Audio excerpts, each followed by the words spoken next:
Hello there, fellow humans, and welcome to... Hello there, fellow humans, and welcome to the Somua SM and Emil 1951, because those two are in shop as of now for a completely overpriced price. Well, as you can see right here, both of these 17,500, which they're not worth, and they're also being sold alone down here for 12,000 and 10,000, which neither of them are worth whatsoever. So there is that. Now, nonetheless, let's have a look at these two tanks and see if they're interesting.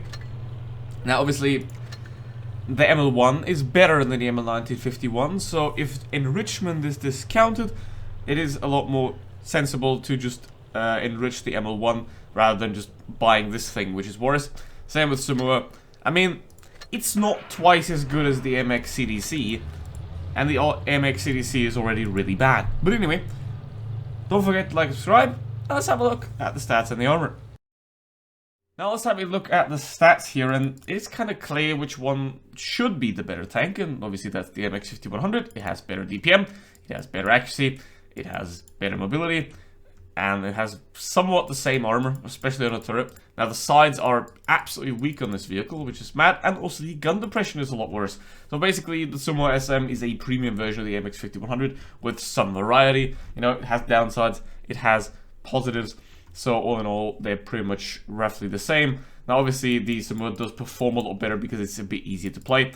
However, I don't think this tank is really necessary to own, especially at that price. You know, it is a decent tank. I'd say it's somewhere around worth like 6 or 7k maybe, but for 12,000 that is a complete and utter rip-off, and if you excuse that as a good price, then you're simply not very intelligent. Then, the ML 1951, what you have here is we do have better penetration than the ML1. That is already one of the advantages here. The rest is pretty much fairly the same. The ML is slightly more mobile. However, what we're going to have to look at here is the armor, because the armor of the ML 1951 is a bit worse than the ML1, and that is what's going to be important here. So let's have a look. So let's take a look at the Samoa first. Obviously, lower plate is a weak spot, like on any tank. The upper plate can be penned fairly well by most tanks. Obviously, the main goal where you want to shoot is here, which is going to be very weak. Upper plate is going to be quite strong, especially against tier 7s. It's going to be very, very strong against those. But obviously, any tier 9 or tier 8 with good premium penetration is going to go straight through this as well. Now, the upper side of the turret is also not too strong. Premium is going to go through there as well, but the main weakness of this vehicle is this lower skirt of this oscillating turret, is what it's called. So you want to shoot here, and also obviously the cupola. If you're using the gun depression, these can be quite hidden, and it can be a lot harder to pen. So if you use the gun depression, it's going to be working out quite well. However, the turret at the top is sticking out quite a lot. So the armor is very strong, it is a good tank, however it is massively overpriced. And then we have a look at the ML, and obviously the lower plate as a weak spot, as on every single tank. The upper plate is not as strong. You know, when you're on flat ground, you can pen it with about 200 millimeters, so it's not really that great. The sides are also very, very thin, so they can be pinned very easily as well. The top of the turret, here, these two plates can also be pinned, and the front of the turret can be pinned as well. Look at that, it's just 200 millimeters of actual armor. If you use the gun depression, it goes up quite a lot. So if you hold down, you can't be penned really, except for the cupola. But in hold down, it is quite effective. However, it's not as good as the ML1 overall. Obviously, the point of this video is more, I'm trying to stop you from buying good tanks at an absolutely horrible price. Because obviously, a good tank at a bad price is still a bad deal to buy. And that is the case here. Obviously, you can overpay if you want to. I can't stop you from that. All I'm saying is you are massively overpaying for these. They're good tanks though, so yeah, if you like tier 8 tanks, heavy autoloaders, you know, if you like the ML1, if you like the MX 5100, and you want to have a premium version of them, I mean, they can be good tanks. Obviously, they can be played very well, but you're massively overpaying for what you actually do buy here. So let's go for that. The reload is very long. Not very nice for Blitz, but that is not too big of a deal. And I'm going to have to watch out here with the VK. Now, one problem with heavy autoloaders is that you have to know what you're doing. You have to know positioning, because for example, AMX 1390, you can reposition it very quickly. If you're in a bad spot, or if you're being caught out while reloading, you can just reposition very fast, and you're going to be gone. However, in a tank like this, you're going to have to pick a position that you can get out of quite easily, because otherwise you're going to get rushed and you're going to die. And that's obviously not good. Like this, for example, I just pull back and get out, which is very important for a tank like this that has 20 seconds of reload.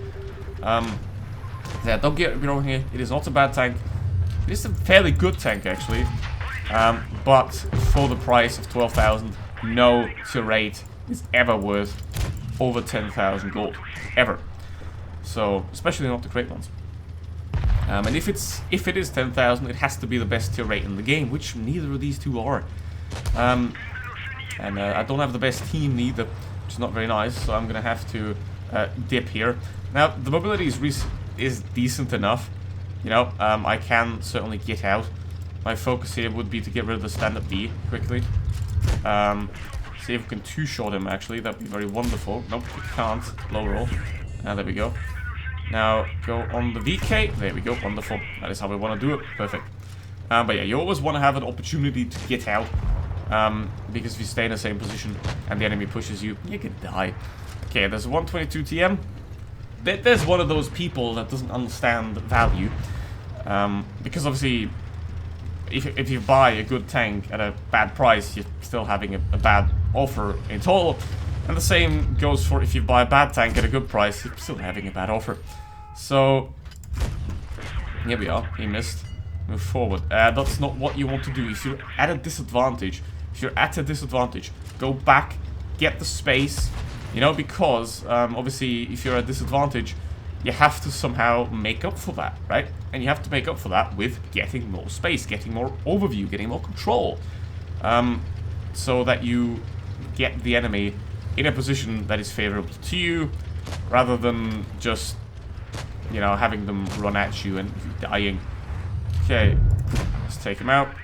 Obviously, I won't win this. That's going to be pretty much impossible. Now, while it has good armor, it doesn't have good enough armor, and that is 4,000 damage right there, just like that.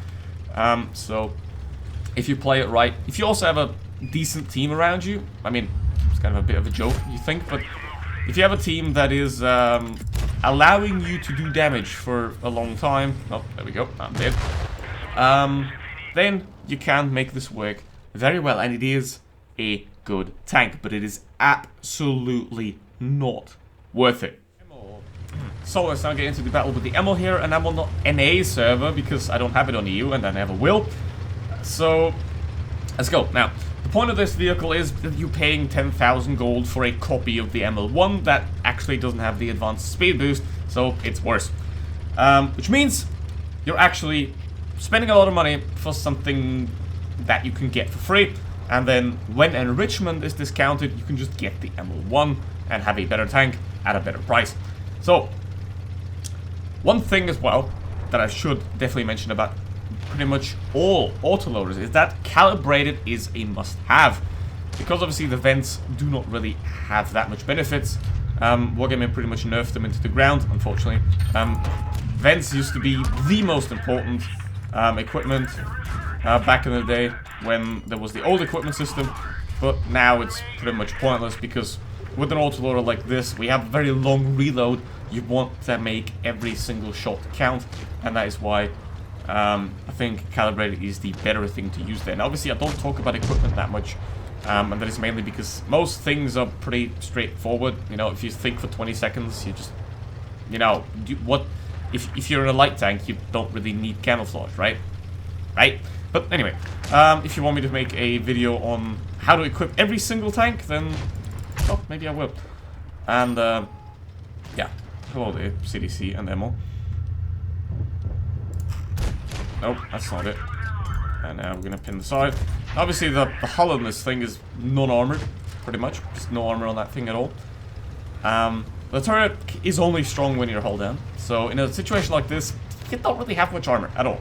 which is not very nice. But if you're a very good player, then you can just play around that. But obviously, why spend 10k when you can just get the Emil one? And you can get that thing, which is... I mean, it doesn't look as stylish, that's for sure, but... It doesn't matter! You know? 2.4k, that is not very good. My average in this thing is, I think, 2.9k or something like that. So I'd really like to keep that and get off another decent clip here, but I don't think that's gonna happen. Ah! Damn it. Oh! That's sad, but hey, I'm on an A and I had a good team. How did that even happen? How did that... No, I'm not gonna buy a premium account. How the hell did that even happen? But yeah, there you go. No. What are the 10 rules of victory? Just don't be dumb. That's it. Anyway, that is it for today. Please don't buy these. The tanks ain't bad. The bundles are. If you buy them, you're getting ripped off. Buy a membership instead. Link to that is right next to the subscribe button. And with that said, thanks for watching. See you for the next one. Goodbye.